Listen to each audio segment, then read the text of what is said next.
Good morning all of you. तो कल हमने क्या कर लिया था, पेज नंबर 23 तक एक्सरसाइज कंप्लीट कर लिया था। किस चैप्टर का? चैप्टर 3 केयरिंग का। उसके बाद हम करेंगे आज पेज नंबर 24 का एक्सरसाइज।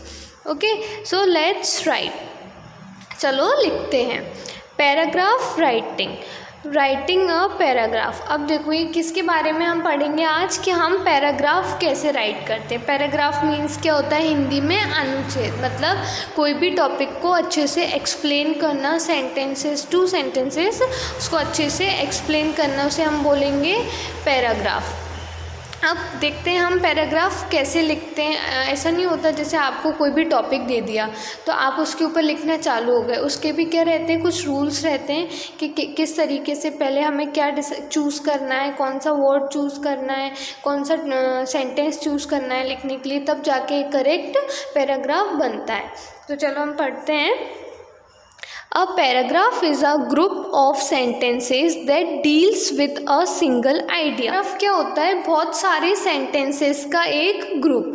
बहुत सारे सेंटेंसेस के एक ग्रुप को हम बोलते हैं पैराग्राफ, जो कि कोई एक सिंगल आइडिया, मान लीजिए कोई भी एक सिंगल टॉपिक दे दिया आपको, 2-3 वर्ड का आपको टॉपिक दे दिया, अब आपको उसके बारे में पैराग्राफ लिखना है। सिंगल आइडिया जो है डिसाइड करता है कि पूरा पैराग्राफ किस तरीके का होगा या किसके ऊपर होगा। Next, a paragraph should begin with a sentence that describes the topic.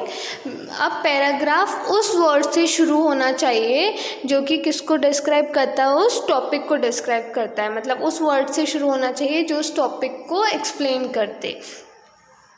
The idea expressed in the paragraph is developed by writing well connected sentences। अब जो आइडियाज़ आप पुटअप कर रहे हो पैराग्राफ लिखने में, कोई भी टॉपिक दिया है आपको पैराग्राफ लिखने के लिए, और उसमें जो जो आइडियाज़ आप डाल रहे हो, जो आपको दिमाग में आ रहा है कि हाँ ऐसा होना चाहिए, इस टॉपिक के बारे में ऐसा होना चाहिए, तो वो खुल के जब भी सामने आएंगे या सामने वाले को जब भी समझ आएगा आपका पैराग्राफ, जब आपने क्या सेंटेंस कैसे लिखे हो, वेल कनेक्टेड लिखे हो। मान लीजिए एक लड़का है, उसका नाम रोहित है, आपको उसके बारे में, उसकी जो भी वो दिन भर में जो भी करता है उसके बारे में आपको पैराग्राफ लिखना है।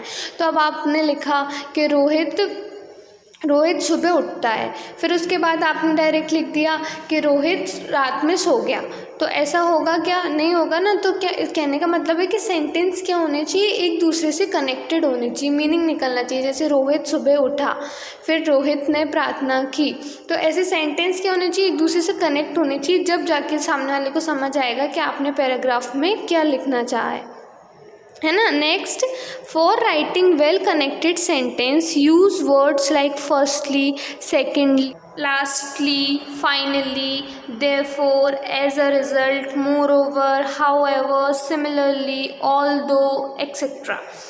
अब वेल कनेक्टेड सेंटेंस लिखने के लिए जो ज़्यादा सेंटेंस है उनको कैसे कनेक्ट करेंगे, तो उनको कनेक्ट करने के लिए, आपस में जोड़ने के लिए आप कौन से वर्ड यूज़ कर सकते हैं? फर्स्टली, सेकेंडली, यानी कि पहले ये हुआ, सेकेंडली दूसरा ये हुआ, देयरफॉर, एज अ रिजल्ट। तो ऐसे वर्ड्स आप यूज़ कर सकते हैं आपके एक से ज़्यादा सेंटेंसेस को कनेक्ट करने के लिए। Next, A good paragraph should be able to explain the topic properly। अब एक जो गुड पैराग्राफ यानी कि जो एक अच्छा पैराग्राफ होगा उसको वो एक्सप्लेन कर देना चाहिए कि टॉपिक एक्चुअल में क्या है। मतलब आपने अगर कोई पैराग्राफ लिखा है तो वो सामने वाले को समझ आ जाना चाहिए कि टॉपिक क्या था आपके पैराग्राफ का। The closing sentence of the paragraph should sum up the idea, avoid repeating same words again and again। जो क्लोजिंग सेंटेंस होगा पैराग्राफ का वो कैसा होना चाहिए कि मतलब जो भी आपको टॉपिक मिला था, जो भी आपको वर्ड्स मिले थे पैराग्राफ लिखने के लिए, वो उसका रिजल्ट निकल के बिल्कुल आ जाए। किस में? क्लोजिंग सेंटेंस में, जो लास्ट सेंटेंस होगा आपका पैराग्राफ का, उसमें। ऐसा नहीं कि आप बार बार पूरे पैराग्राफ में रिपीट किए जा रहे हो वर्ड, जो एक लाइन लिख दिया आपने वो दोबारा फिर घुमा फिरा के आपने नीचे लिख दी, तो इससे क्या होगा, सामने वाले को आपका पैराग्राफ और या फिर आपका क्या टॉपिक है वो समझ नहीं आएगा। Try to use other words than the overworked and. जो एंड वर्ड है और ये ज़्यादा यूज़ करने की वजह हम क्या करें, दूसरे वर्ड्स यूज़ करने की कोशिश करें। तो इस तरीके से आपका क्या बनेगा, पैराग्राफ एक अच्छा बन जाएगा और सामने वाले को आपका टॉपिक भी समझ आ जाएगा। अब देखिए, Raman is a good writer, Raman एक अच्छा राइटर है। He follows the following step for writing the paragraph. उसको एक कोई भी पैराग्राफ लिखना है तो वो पैराग्राफ लिखने से पहले ये स्टेप्स जो दी गई हैं वो फॉलो करता है। फर्स्टली ही फर्स्ट सिलेक्ट्स अ टॉपिक। क्या करता है वो, सबसे पहले तो टॉपिक सिलेक्ट करता है कि किस टॉपिक पे उसको पैराग्राफ राइट करना है।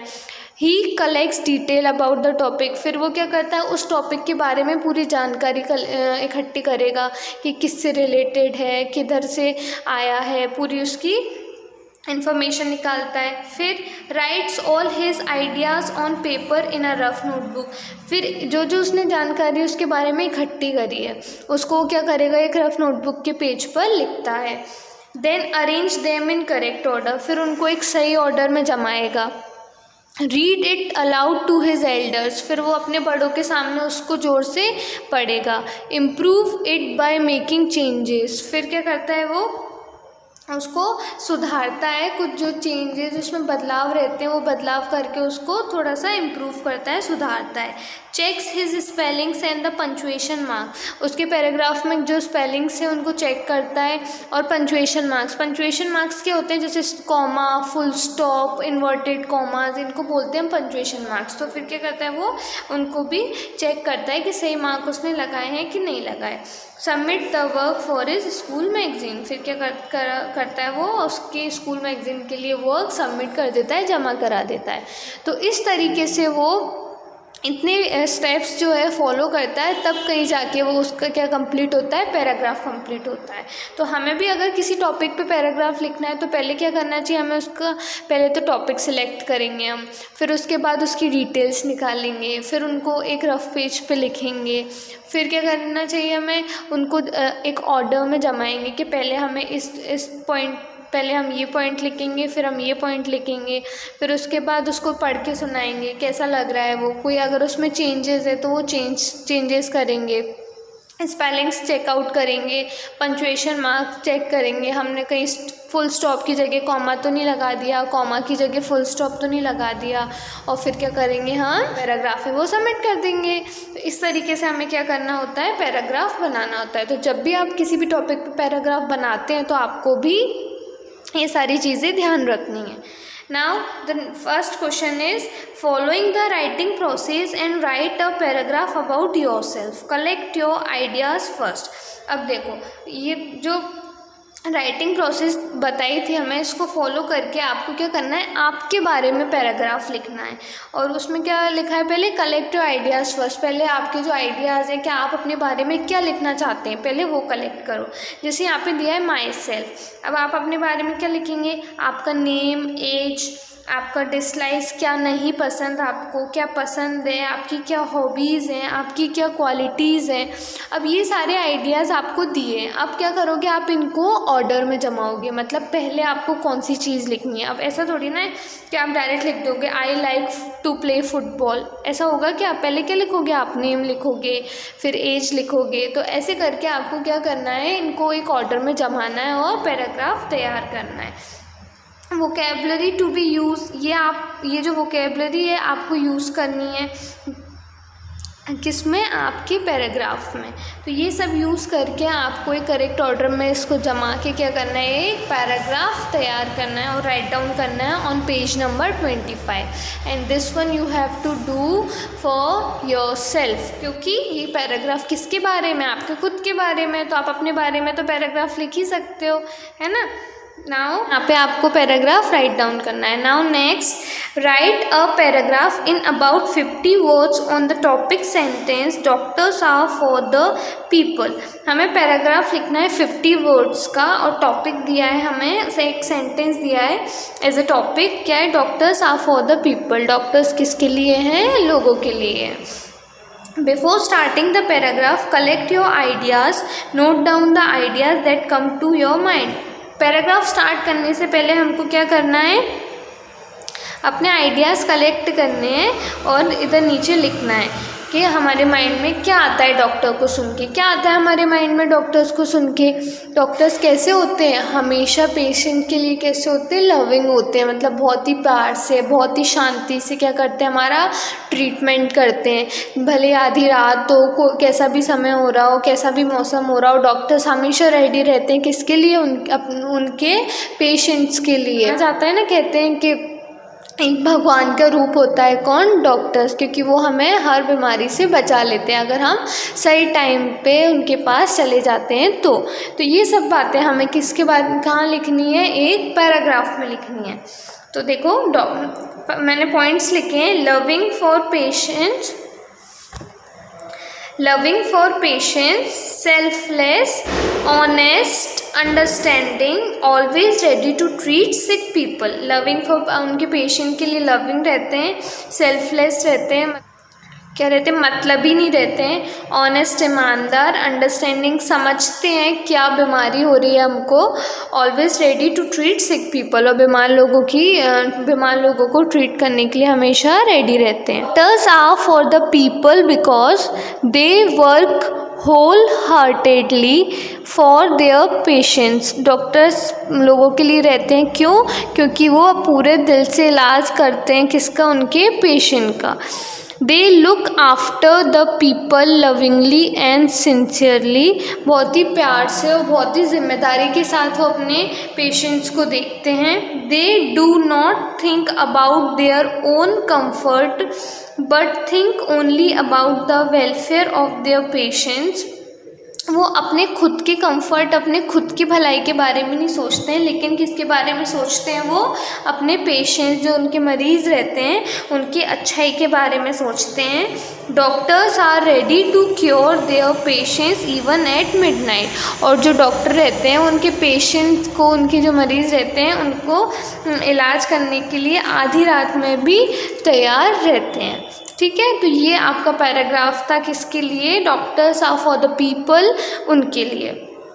एक बार रीड आउट कर देती हूँ मैं। They work whole heartedly for their patients, they look after the people lovingly and sincerely, they do not think about their own comfort but think only about the welfare of their patients, doctors are ready to cure their patients even at midnight. Okay, so you have to do this question only in the book, or this one also in book. Now see one bio sketch. A bio sketch is a paragraph written on a person's personal and social life. It describes the facts about his or her personality and life. Bio sketch क्या होता है, bio sketch एक ऐसा paragraph रहता है जो किसी भी इंसान की पर्सनल लाइफ और उसकी सोशल लाइफ के ऊपर लिखा जाता है। सोशल लाइफ मतलब वो बाहरी ज़िंदगी में क्या करता है, और पर्सनल जो उसकी खुद की लाइफ है उसमें क्या क्या उसके अचीवमेंट है उसके बारे में लिखा जाता है। It describe the fact about his और हर पर्सनैलिटी इन लाइफ, जो उसकी उस इंसान की पर्सनैलिटी कैसी है, उसकी लाइफ कैसी है, उसने अपनी लाइफ में बचपन से लेके अभी तक क्या किया, वो सारा कुछ किस में आ जाता है, बायो स्केच में आ जाता है। Writing a bio sketch, use the given information and right a paragraph about the given personality. अब हमें कौन की पर्सनैलिटी दी है, सचिन तेंदुलकर, उनका क्या दिया है, हमें इन्फॉर्मेशन दी है, और उस इन्फॉर्मेशन को यूज़ करके हमें एक बायो स्केच प्रिपेयर करना है। तो ये क्वेश्चन हम करेंगे इन द नोटबुक। इस तरीके से आपको ये क्वेश्चन करना है किसमें, नोटबुक में, क्योंकि इतना बड़ा था तो आपकी बुक में तो आएगा नहीं, इसलिए आपको ये नोट डाउन करना है नोटबुक में। ये पूरा क्वेश्चन आप नोट कर लेंगे। अब क्या दिया है क्वेश्चन में, 1973 में he was born on April 24 in Mumbai में उन्होंने जन्म लिया 24 अप्रैल को। 1975 में बिगिन्स हिटिंग बॉल, क्रिकेट खेलना स्टार्ट किया। 1983 में वर्ल्ड कप देखा और क्या सीरियसली इंटरेस्ट लेने लगे वो किसमें, गेम में। 1986 में स्कोर इस फर्स्ट सेंचुरी, उन्होंने अपना फर्स्ट सेंचुरी बनाया। एट 16 साल की उम्र में उनको पाकिस्तान के अगेंस्ट खेलने के लिए सिलेक्ट किया गया, वर्ल्ड कप जीता। 2012 में उन्होंने अपना 100th सेंचुरी स्कोर किया और देन क्या हुए, वो नॉमिनेट हुए राज्यसभा के लिए। अब हमें ये सारी इन्फॉर्मेशन यूज़ करके क्या प्रिपेयर करना है, बायो स्केच यानी कि पैराग्राफ। तो let's start. Sachin was born on April 24 in Mumbai. कब जन्म लिया उन्होंने मुंबई में, 24 अप्रैल को। He started hitting the ball when he was only 2 year old। जब वो 2 साल के थे तो उन्होंने बॉल खेलना स्टार्ट कर दिया था। 1983 when he watched the World Cup he became seriously interested in cricket। 1983 में जब उन्होंने वर्ल्ड कप देखा तब जाके वो सच में इंटरेस्ट लेने लगे, किसमें, क्रिकेट में।